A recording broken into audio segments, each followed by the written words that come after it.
Saya ingin memberikan dasar-dasar yang sangat fundamental yang mudah-mudahan belum disampaikan oleh dosen lain ya di dalam mata kuliah ini, yang harusnya dijadikan sebagai fondasi Anda berpikir kenapa kita melakukan manajemen, mengelola tentang pertanian kita, khususnya itu hama penyakit secara integrated atau terpadu ini. Nah, ini tidak bisa lepas dari berbagai macam aspek ya.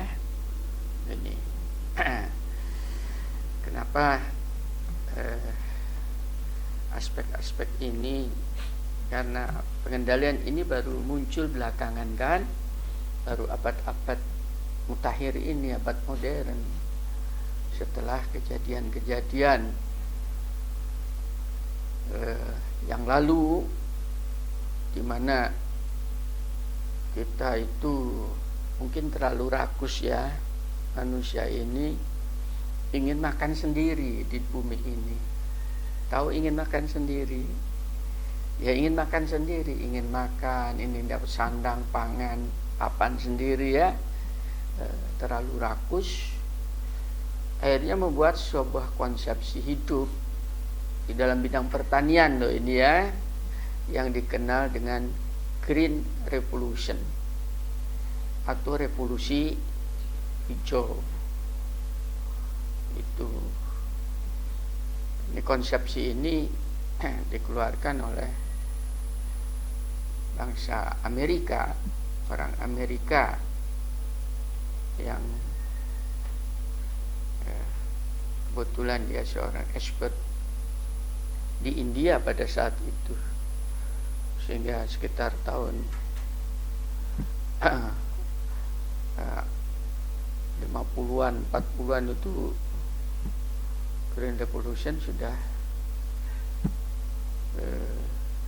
menjadi sebuah pola pikir nih ya, dan pola tindak daripada siapapun yang berkecimpung di dalam bidang pertanian.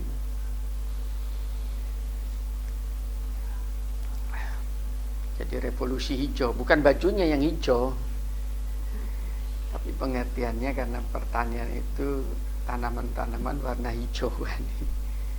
Ya. Revolution. Anda kalau tidak paham langsung angkat tangan ya. Saya tidak ingin mengajari Anda seperti anak S1, karena grade Anda sudah naik sekarang menjadi seorang expert, peneliti. Kalau S1 mungkin belajar meneliti, kalau di pasca menjadi seorang peneliti ya. Nah, orang peneliti itu selalu bertanya why, when, how, where, what ya, who. Tuh, ini sudah saya ajarkan di dalam metode ilmu, sudah saya ajarkan. Nah, sekarang di sini nanti Anda tanya pada saya yang Anda kira-kira tidak tahu. Nah, akibatnya dengan adanya Green Revolution itu dimajukan di depan, pasti mengandung sebuah konsekuensi, ada muatan lain di belakang untuk meningkatkan hasil pertanian secara maksimal itu, dengan mengeksploitasi ya. Yang pertama pasti adalah lahan pertaniannya itu sendiri, terjadi eksploitasi besar-besaran di situ ya. Tahu eksploitasi? Jadi eksploitasi itu ditingkatkan potensinya sedemikian rupa di luar dari kewajarannya. Paham? Manusia juga sering dieksploitasi, perbudakan misalnya. Itu kan eksploitasi dalam palom. Eksploitasi terhadap manusia ya. Lah alam juga dieksploitasi tadi melalui apa yang disebut dengan peningkatan potensi lahan itu di luar daripada kewajarannya. Itu yang pertama. Yang kedua, terjadi eksploitasi terhadap plasma nutfah.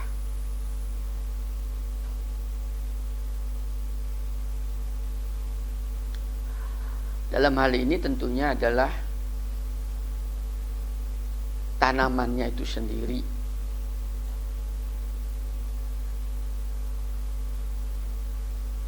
Jadi bagaimana meningkatkan produksi padi yang secara natural, alamiah, mungkin per hektarnya itu hanya 5 ton menjadi 10 ton, 15 ton per hektar dengan jangka waktu yang tadinya 4 bulan atau 5 bulan produksi menjadi 3 bulan. Bahkan sekarang ada pola lagi kalau perlu 2 minggu sudah panen, kan gitu ya.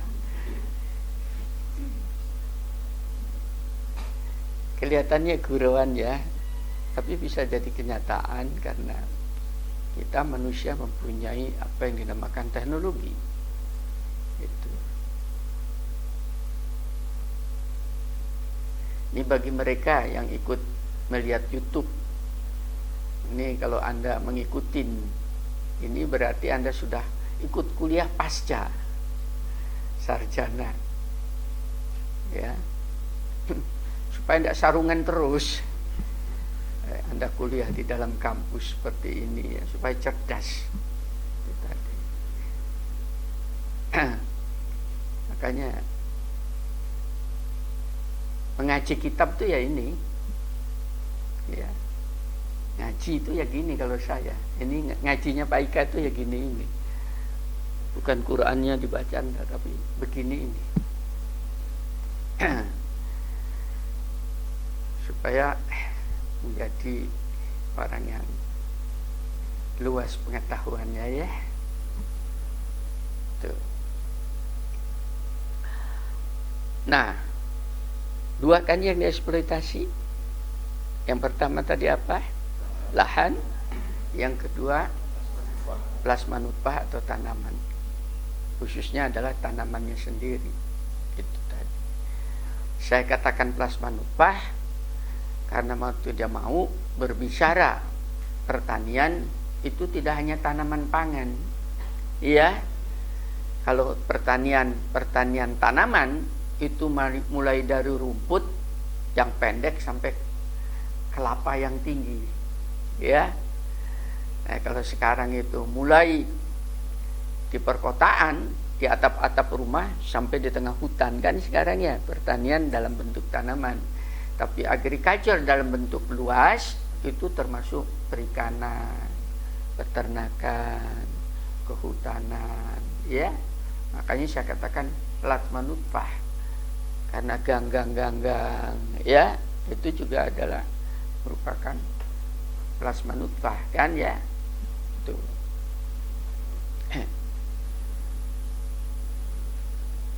Cacing kan plasma nutfah. Pernah dulu kan mendengar peternakan cacing, apa namanya itu, yang dia kotorannya cacing,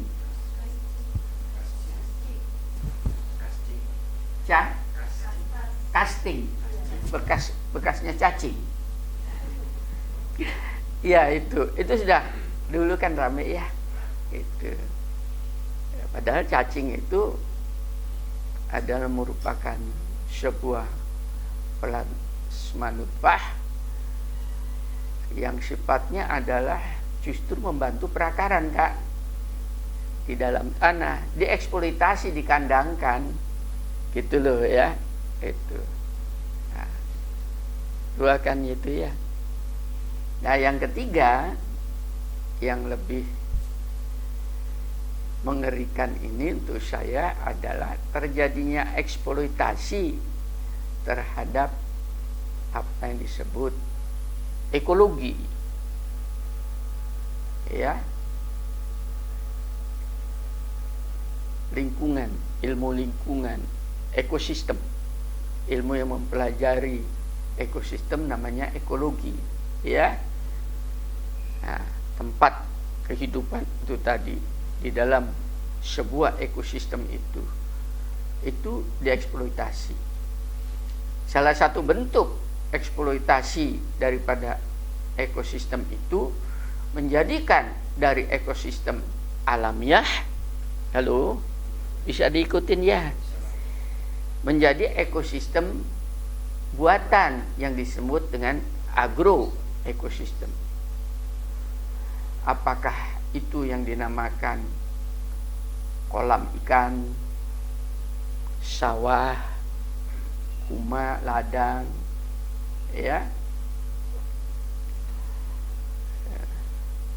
kehutanan mungkin jati dan sebagainya, ya, itu karena berbicara dengan ekosistem alami itu banyak. Satu contoh misalnya hutan mangrove, kan ekosistem hutan mangrove namanya, karena ada kepentingan untuk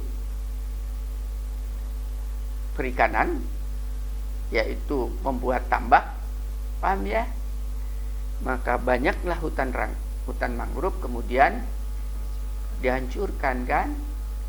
Yang saya tahu dulu Madura itu dikelilingi hutan mangrove, ya, sudah habis tuh. Bahkan mungkin Jawa, ya, karena Jawa pesisir utara banyak hutan mangrove-nya, ya, sampai ke timur jadi tambak udang, kan. Nah, itu Jakarta yang bolak-balik banjir, bahkan air lautnya naik, itu salahnya sendiri, karena dulu ada hutan mangrove yang untuk menahan abrasi dan sebagainya dihilangkan untuk istana-istana modern, ya, pencakar langit sampai ke bandara mana Soekarno-Hatta, Sultan itu tadi.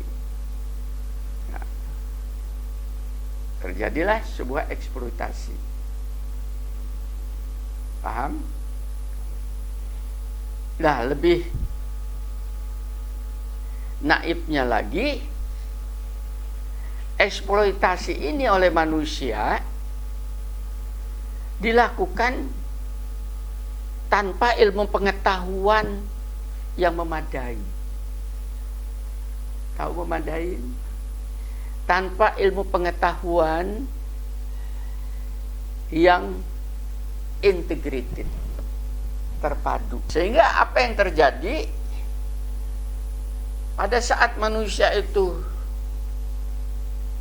melakukan eksploitasi terhadap 3 elemen itu tadi, ya, atau 3 komponen itu tadi, tanpa ilmu pengetahuan yang memadai, ya, maka pasti elemen-elemen itu menjadi cerai-berai, hancur, berderai-derai. Ini namanya tangisan alam raya.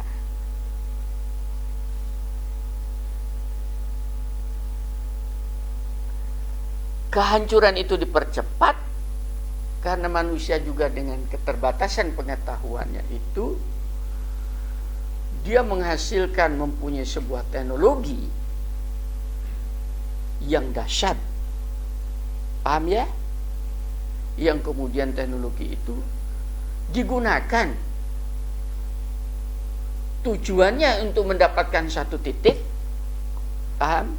Yaitu ekonomi semata kan titiknya. Keuntungan ekonomi. Tapi teknologi yang dimasukkan ke dalam ini adalah menghancurkan seluruh struktur, elemen, dan sistem daripada ketiga komponen. Karena manusia punya teknologi. Makanya ini hati-hati. Ya. Peradaban manusia ini dengan majunya teknologi dan pengetahuan bisa berbanding terbalik, ya, dengan kehancuran alam raya. Di dalam bidang pertanian sudah terbukti.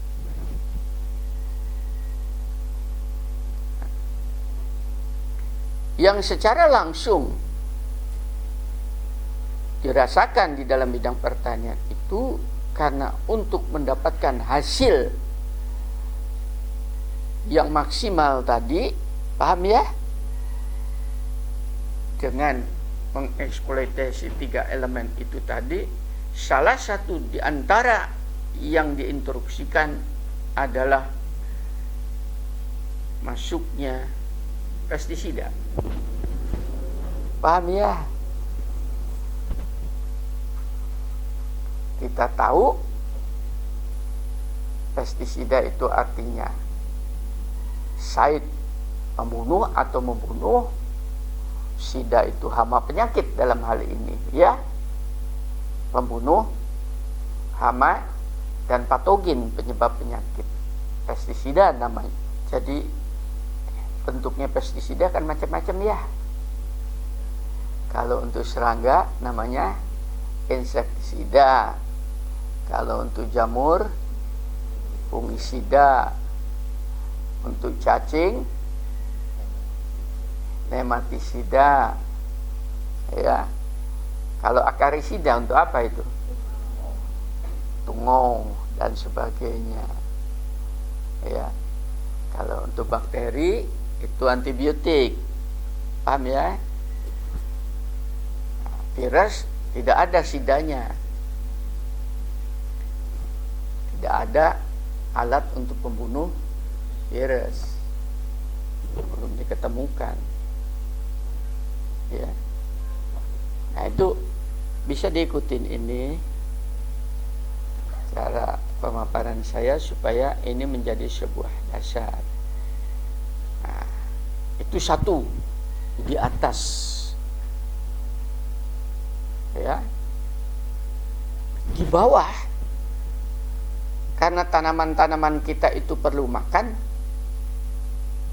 perlu fooding, perlu nutrisi, maka dibuatlah nutrisi buatan namanya, yang dikenal dengan pupuk fertilizer atau pupuk buatan. Belum lagi muncul jenis-jenis hormon untuk merangsang pertumbuhan.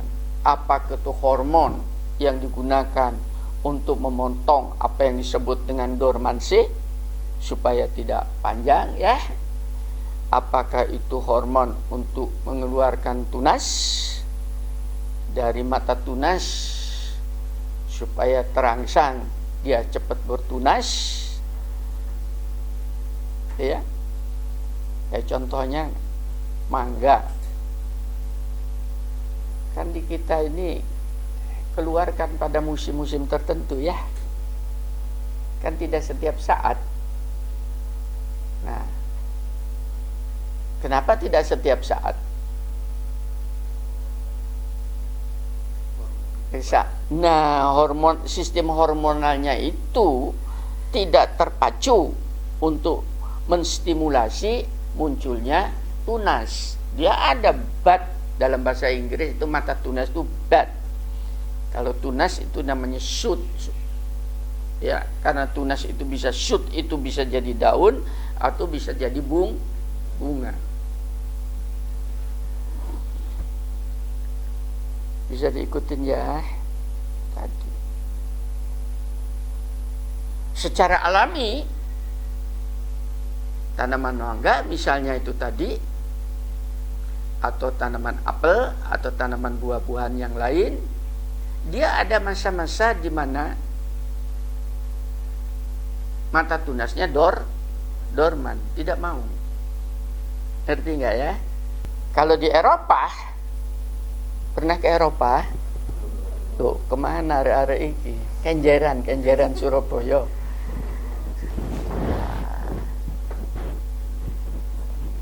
Saya masih muda seperti Anda sudah ke Eropa saya.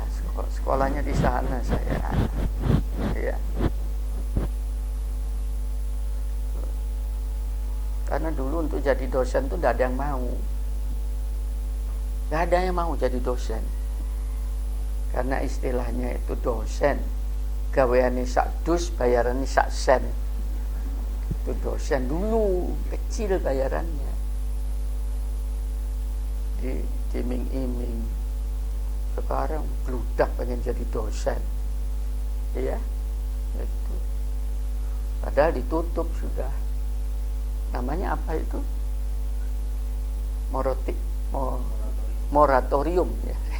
Oleh pemerintah. Nggak ada pengangkatan pegawai negeri. Mau bangkrut mungkin pemerintahnya ya.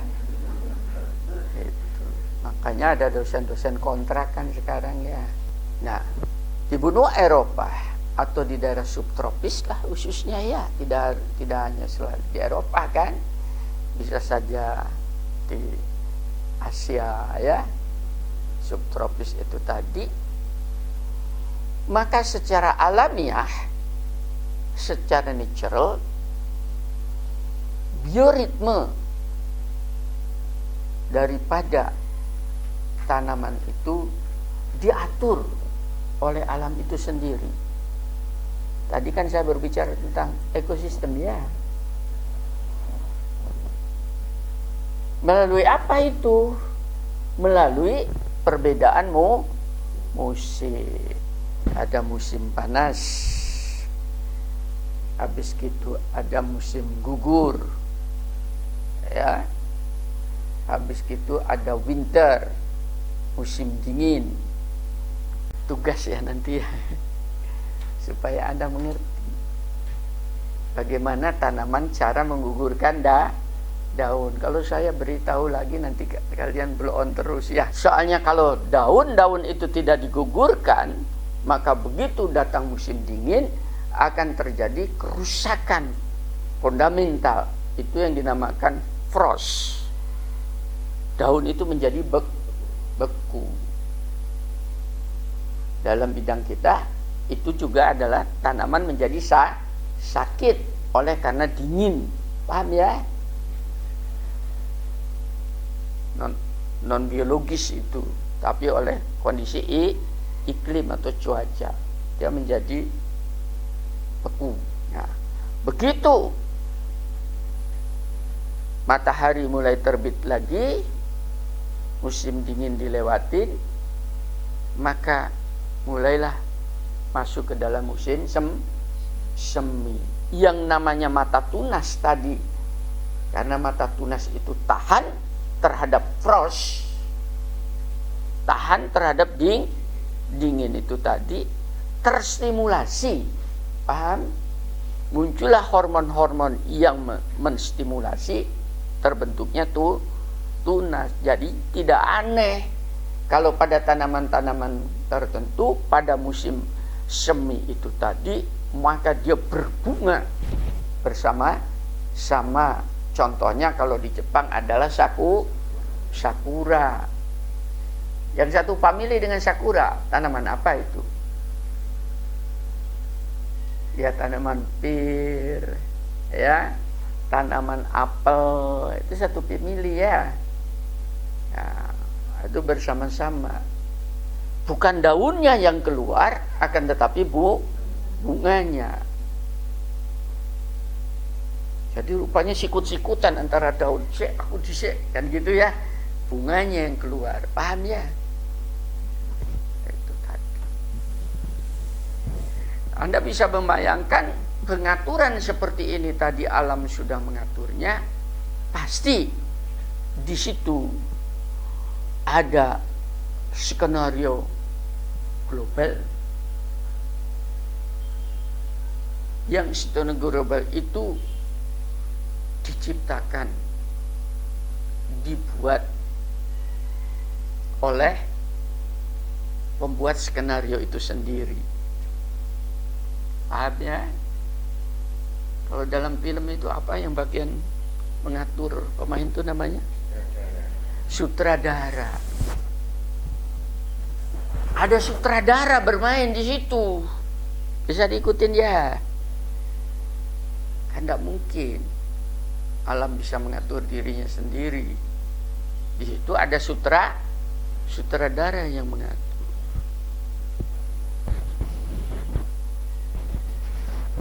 Dahsyat sekali, canggih sekali skenarionya ya, bisa diatur seperti itu tadi. Kalau tidak begitu manusianya binasa, tanamannya binasa, tanamannya hilang, maka manusia juga akan hilang. Nah, di dalam sains, bisa beritahu di dalam sains, sutradara itu dikenal sebagai penyebab utama, prima causa. Paham ya? Siapa dia? Tidak tahu sains, tidak kenal. Ngerti nggak? Bisa diikuti omongan saya. Ini saya supaya kalian pinter. Nah, untungnya kita, khususnya bangsa Indonesia ya, sejak kecil sudah dikenalkan oleh orang tua kita kepada apa yang dinamakan sutradara tadi. Sejak kecil kan, mulai TK ya, itu yang dikenal dengan istilah Tuhan yang Maha Kuasa. Bagaimana bentuknya, bagaimana wujudnya, di mana keberadaannya, ya, bagaimana skenarionya, bagaimana cara membuatnya. Tidak nututkan akal kita ya. Kenapa? Karena dia pembuat skenario itu tadi, karena dia sutradara, maka pemain tidak akan tahu. Ngerti nggak? Tidak akan pernah tahu apa yang ada di benaknya sutradara. Betul nggak? Kalau banyak tanya, diganti pemainnya ya. Dengan kata lain, kalau kita ingin kemudian mewujudkan sutradara itu dalam benak kita, dalam panca indera kita, dalam merabaan kita, dalam bahasa Jawa, tangeh lamun. Tahu tangeh lamun? Gak tahu, gak Jawa hari-hari ini. Itu. Ya. Itu namanya si pungguk merindukan bulan. Tidak mungkin.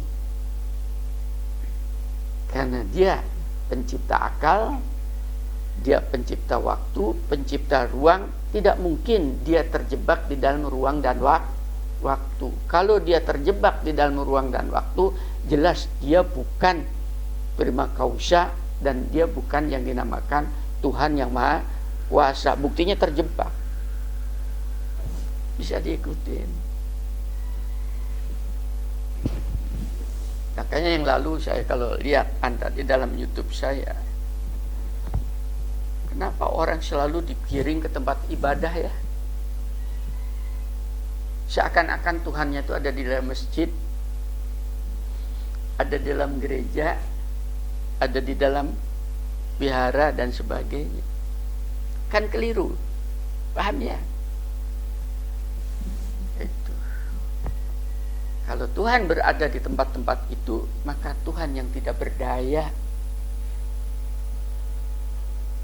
Lah bingung kalian ya? Bingung, tidak biasa. Saya gini, ini kenapa harapan saya setelah saya nanti berkalang tanah. Tahu berkalang tanah?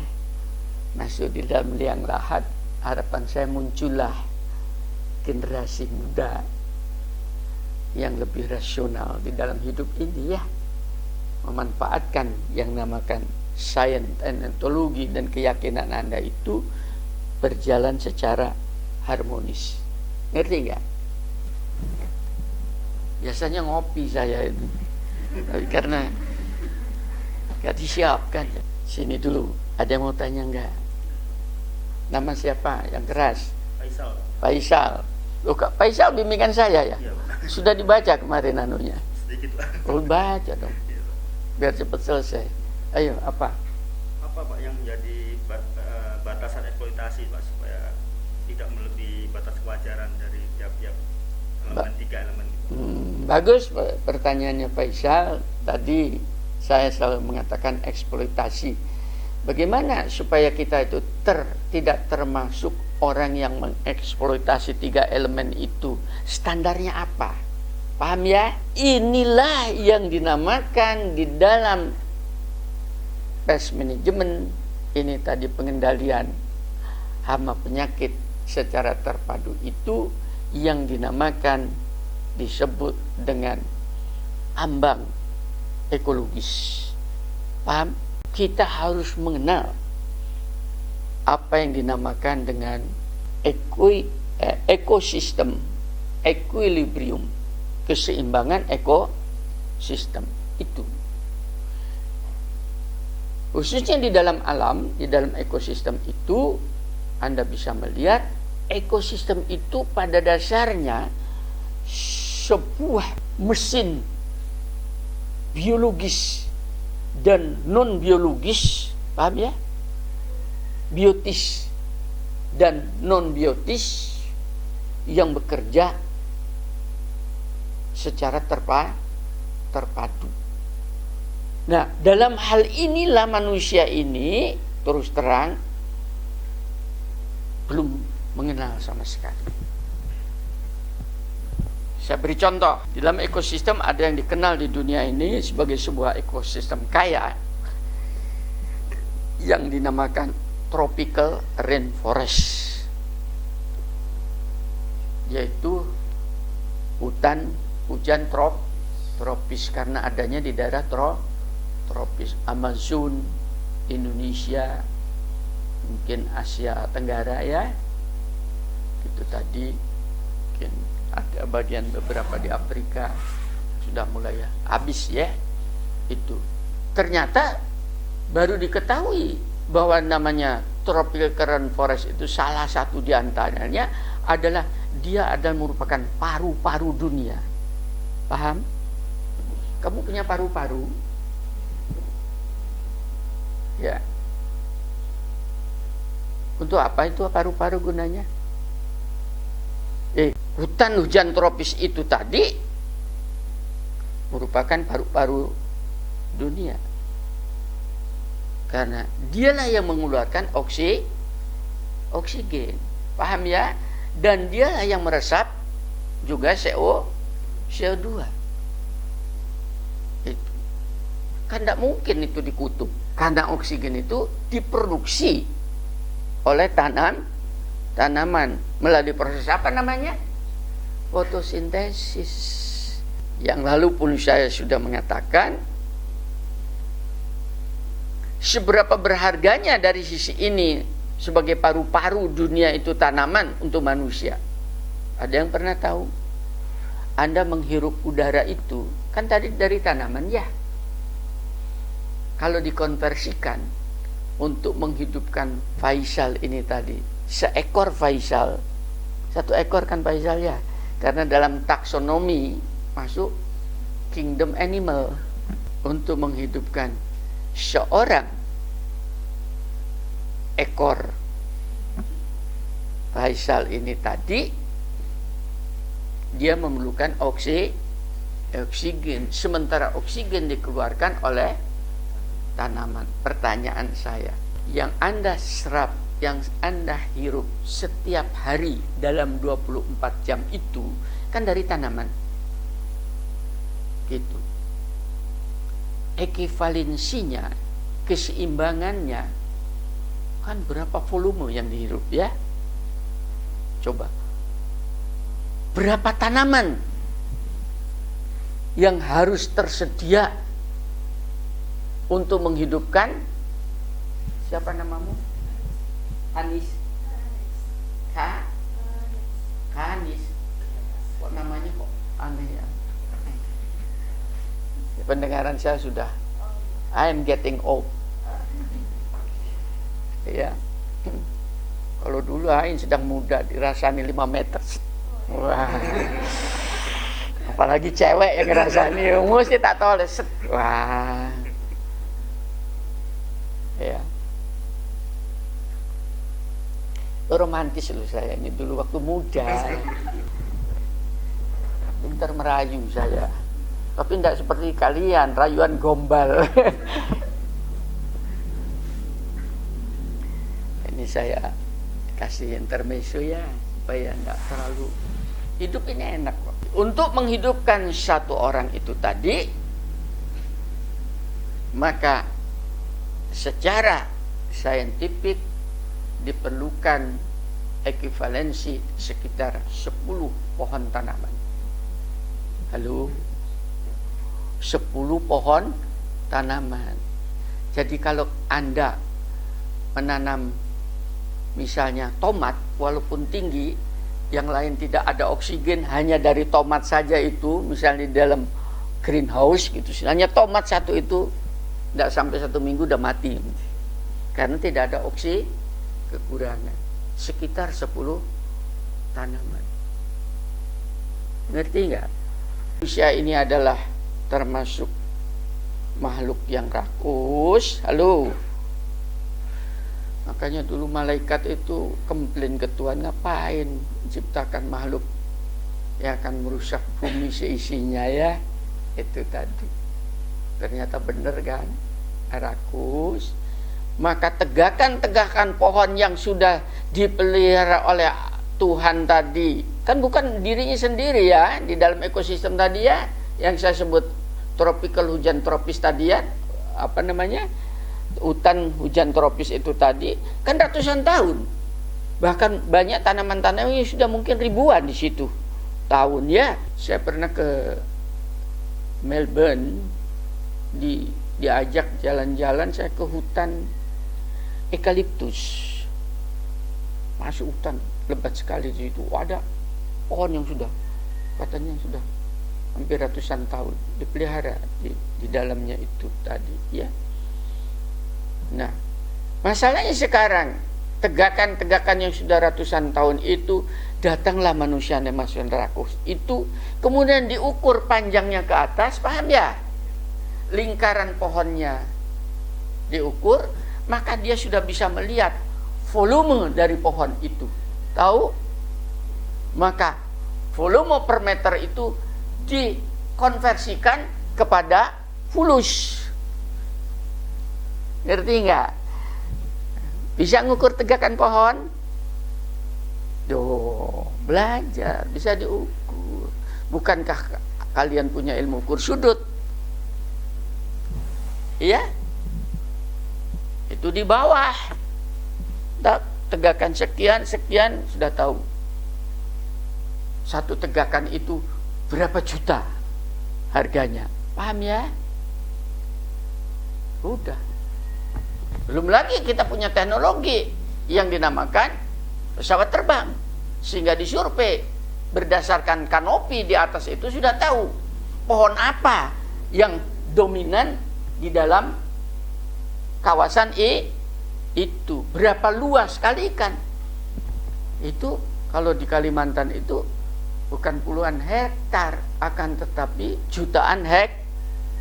Nah, itu tanaman-tanamannya tanaman tegakan besar berdaun lebar, termasuk dalam famili Dipterocarpaceae ya. Itu kayunya kayu digunakan untuk bangunan, untuk keperluan mebler dan sebagainya ya. Itu yang dijual itu tegakannya itu dari sisi itu, belum dari sisi plasma nutfah. Di dalam sebuah hamparan itu kan banyak sekali di situ plasma nutfah yang tidak terdeteksi. Paham ya? Apakah itu plasma nutfah menyangkut fauna maupun flora, mikroba dan sebagainya. Berapa harga sebuah mikroba di dalam sebuah ekotun? Belum pernah dikonversikan.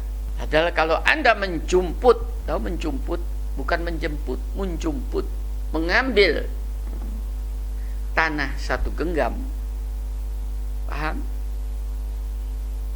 Kemudian saudara coba isolasi mikrobanya, itu macam jenisnya, itu beraneka macam dengan populasi yang demikian 1 genggam, yang fungsinya macam-macam, yang sekarang baru diketahui antara lain adalah untuk antibiotik, paham? Ya, misalnya streptomycin dari Streptomyces, penicillin dari Penicillium. Lah itu banyak kan di bawah itu. Nggak tahu, belum ada ya pabrik penicillin atau streptomycin di Indonesia ya. Padahal kekayaan plasma nutfanya banyak. Harusnya ini kalian ini jadi ekspert tadi, ahli itu tadi dimanfaatkan oleh negara itu untuk menghasilkan. Itu belum dihargai. Itu baru yang sifatnya mikroba. Yang sifatnya makro seperti cacing itu tadi. Pernah saudara pegang cacing? Ya nanti praktikumnya setiap anak bongkar tanah pegang cacing. Apa yang dirasakan? Salah satu di antaranya kan cacing mengeluarkan lendir kan? Yang dengan lendir itulah dia kemudian bisa masuk ke tanah-tanah yang pejal, paham ya? Nah, tapi lendir itu bukan hanya untuk dia telusupan ke dalam tanah kan, bukan. Mesti ada fungsi biologis lain pada lendir itu. Pernah diriset? Belum. Saya sebagai seorang ilmuwan, ya, saya melihat, insya Allah itu bisa menjadi bagian daripada antimikroba. Tahu antimikroba? Anti jamur dan anti bakteri. Belum pernah diriset. Karena pegang cacing aja sudah jijik. Lah ke situ banyak bakteri. Kok enggak ada cacing sakit? Loro weteng. Busuk oleh bakteri. Ya. Ya terproteksi oleh slime lendirnya itu. Ini saya sampaikan semua. Kenapa? Karena kita lebih banyak tidak tahunya daripada tahunya tentang alam kehidupan kita. Keterbatasan waktu. Bisa beri ide-ide itu tadi supaya jangan tanya gitu, Pak, risetnya apa? Loh, kayak Faisal, riset saya apa Pak? Saya balik lah, kamu mau apa? Kan gitu ya. Makanya kemarin tanya, kalau mau dengan saya masuk minimal bawa berapa judul? 10 judul. Iya, bukan mempersulit saya, tapi justru itu untuk membantu bahwa sebelum Anda melakukan riset, Anda sudah punya bacaan yang luas. Sebagai seorang pembimbing, saya yang mengarahkan ini di sini. Kalau diteruskan mungkin agak sulit. Kenapa? Karena alatnya juga tidak ada, paham ya? Itu berbagai macam fenomena di dalam habitat kehidupan ekosistem itu tadi yang belum pernah terdeteksi. Sehingga kembali kepada pertanyaan Faisal, bagaimana kita bisa tahu tentang keseimbangan alami itu tadi kalau kita sendiri hukum-hukum alam itu tidak dikenal. Kita harus disuruh mengenal hukum alam. Nah, untungnya di dalam bidang hama penyakit ini Anda dikenal dengan sebuah istilah yang dinamakan adalah rantai makanan. Pernah dengarkan rantai makanan? Kalau tidak pernah dengar, tidak pernah tahu, ya sudahlah, jangan kuliah S2 ya. Anak SMA aja tahu itu ya. Karena dulu pernah saya ngajar di mana gitu, saya tanya, terangkan kepada saya pengetahuan Anda tentang food change. Ya, hanya itu tok pertanyaan saya ingin tahu sedalam apa. Jawabannya, food change itu adalah makanan Cina, kata. Lah konyol mahasiswa. Waduh. Doa. Padahal itu adalah sebuah daur siklus. Ya. Nah, di dalam siklus rantai makanan ini saja kita belum tahu banyak. Contoh saja, burung emprit. Tahu burung emprit? Yang kan biji-bijian, gelatik. Taunya kan kalau kita itu bahwa gelatik itu hanya makan biji-bijian. Hanya itu yang kita lihat. Paham ya? Belalang. Kita tidak tahu secara lengkap. Sungguhan ini. Nah, kita belum tahu semua itu secara lengkap.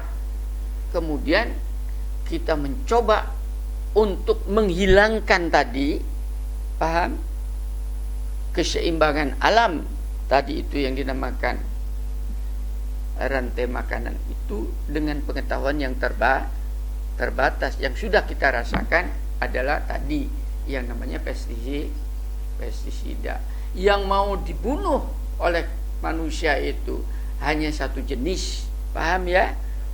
Misalnya bereng, misalnya belalang, tapi korbannya adalah berbagai macam jenis. Salah satu di antaranya rubuhnya gunung daripada rantai makanan. Seret.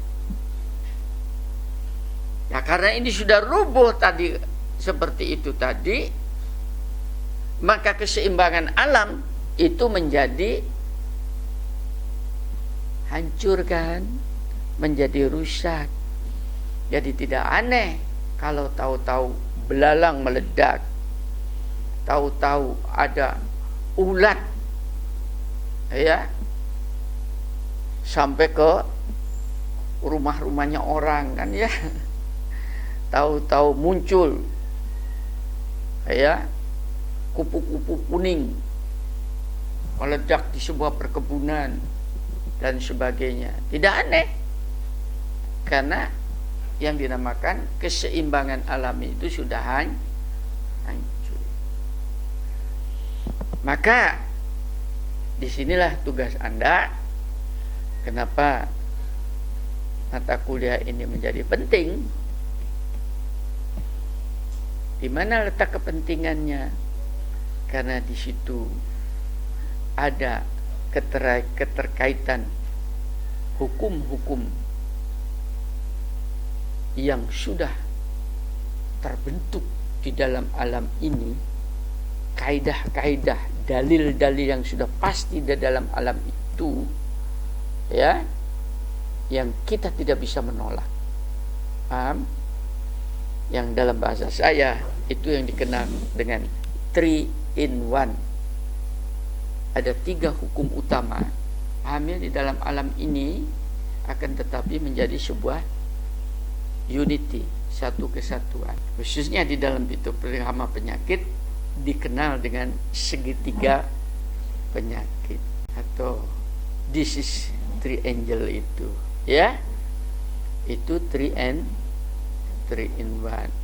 Hanya kalau di dalam segitiga penyakit itu tadi ada disease triangle itu, ya, sebetulnya bukan segitiga, itu untuk saya mungkin lebih cocok piramid. Bedanya segitiga dengan piramid apa? Dimensi. Kalau piramid dimensi berapa? Piramid ruang, berarti dimensi 3 atau 3 dimensi. Sedangkan segitiga bidang, hanya 2 dimensi. Nah, Anda melihat kondisi alamiah ini jangan melihat bidang, akan tetapi melihat ruang, karena sebuah ekosistem.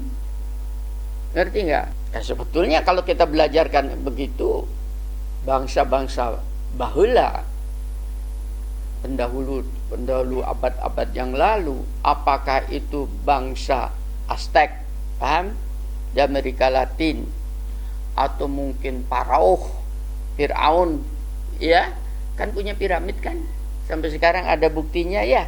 Itu tadi berarti dia sudah mempunyai apa yang dinamakan landasan filosofis 3 in 1. Tidak pernah lihat. Makanya kalau rekreasi kayak begituan itu, Anda bukan hanya melihat api piramide, jangan gitu ya. Tapi ya di Indonesia kalau Anda lihat itu yang hampir sejenis itu tadi adalah Borobudur, paham ya? Kemudian Candi Prambanan, ya itu tadi. Itu punya aspek-aspek filosofis yang belakangan mungkin ditiru oleh umat Islam, membuat menara-menara itu ya. Itu tiruan sebetulnya, itu menara-menara itu tadi. Itu yang dinamakan piramidal atau piramid itu tadi. Nah, kalau di dalam bidang penyakit tadi, yang di bawah ini ada 2 sudut, paham ya? Tadi sudut bidang namanya, karena bidang ya, ruang, sudut ruang, bukan bidang ya. Itu tadi sebelah kiri katakanlah itu adalah unsur daripada patogennya, sebelah kanannya adalah unsur daripada lingkungannya, paham? Di atasnya adalah unsur tanamannya, paham ya? Kan 3 ya. Nah, di mana hama penyakitnya itu? Hama penyakitnya itu adalah interaksi dari ketiganya itu, bergesernya daripada ketiganya itu, paham ya? Apabila inangnya itu tadi adalah peka, tahu peka, rentan, mudah sakit, tidak tahan, paham ya? Patogennya ganas, lingkungannya sesuai ya, favorable, baik bagi tanamannya maupun bagi patogen atau hamanya itu tadi, maka takdirnya, takdir ini kodok, ini kodoknya ya, kalau dalam bahasa Islam itu kodoknya, ketetapannya tanamannya adalah maka di sini ini patogennya ganas, lingkungannya sesuai, maka takdir, kodok dan kodar itu takdirnya mesti hancur tanaman itu, sudah sunatullahnya gitu, hukum alamnya seperti itu, paham ya? Bisa diikutin ini. Jadi takdir itu pada dasarnya tergantung Anda. Ya sudah takdirnya saya jadi miskin, loh ini kecelakaan hidup namanya. Ya takdirnya saya jadi orang bodoh, ya. Saya ikuti ini mulai tegang, susah ya. Pak Ika memang ngomong agak global. Apa saya tutup kuliahnya? Kembali tadi ya, yaitu piramidal itu tadi.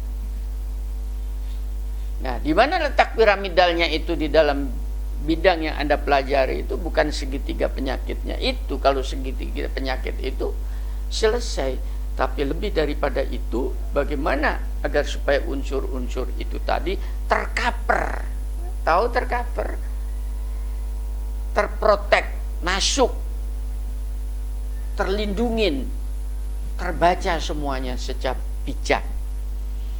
Nah, tadi itu maka menjadi yang namanya bidang itu menjadi piramid tadi ya, sebelah kiri. Lalu diikutin saya, lihat saya supaya tidak ngantuk. Sebelah kiri itu, di situ adalah yang dinamakan dengan unsur sosial manusia. Karena yang akan memanage alam itu adalah manusianya. Sebelah kanan ini adalah unsur ekosistem atau alaminya itu sendiri. Paham? Ekosistem tanpa manusia hidup tidak dia? Hidup. Buktinya sebelum manusia ada kan sudah ada ekosistem itu. Dia melalui proses dengan hukum-hukumnya yang saya kenalkan tadi itu. Belum semua hukum ekosistem dikenal tadi. Itu di dasarnya. Lah di atasnya tadi, bidang yang puncak ini tadi, ini adalah hukum-hukum yang dinamakan berhubungan dengan hukum-hukum ketuhanan. Paham ya? Maka kalau tiga-tiganya itu tadi menjadi sebuah kesatuan. Satu contoh, saya mau ngambil sebuah kawasan, paham ya, di daerah itu tadi untuk kepentingan agriculture saya, perikanan saya atau peternakan saya. Kita tidak bisa kemudian hanya lihat dari sisi ekonomi dan teknologi dimasukkan, paham ya. Sebelum kita kenal hukum alam itu, kalau saya beginikan, punah enggak ekosistem itu? Ngerti enggak? Kalau punah, lebih baik tidak. Nah, syukur-syukur kalau kita juga bisa tahu tentang keperuntukan baik yang di bawah kanan maupun yang di kiri itu berdasarkan hukum ilahi.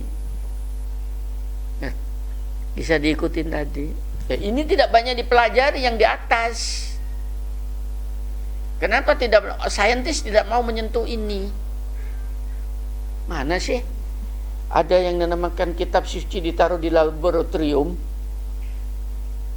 Coba cari kitab suci itu di labnya biologi pusat itu ya. Kapan-kapan tanya situ ya. Kau, Mbak, di sini saya cari Bible kok enggak ada ya. Cari kitab suci Quran kok enggak ada. Dia kaget semua nanti. Untuk apa katanya? Loh, kok untuk apa, Mbak? Belum pernah dibaca? Belum. Padahal itu profesor tuh isinya. Karena yang di atas ini tadi itu mengejawatakan, memberikan suatu informasi tentang baik yang menyangkut hukum-hukumnya itu sendiri yang di sini, paham? Mau hukum-hukum yang baik itu peruntukan, fungsinya, manfaatnya. Ini digerojok dari sini. Ngerti nggak? Sayangnya sudah terjadi sekularisme. Urusan ini tidak ada hubungannya dengan ini. Ya. Pada masyarakat tradisional, tahu masyarakat tradisional, yaitu di mana faktor-faktor tradisi kebiasaan di daerahnya, di desanya itu menjadi sebuah hukum sosial turun temurun itu tadi.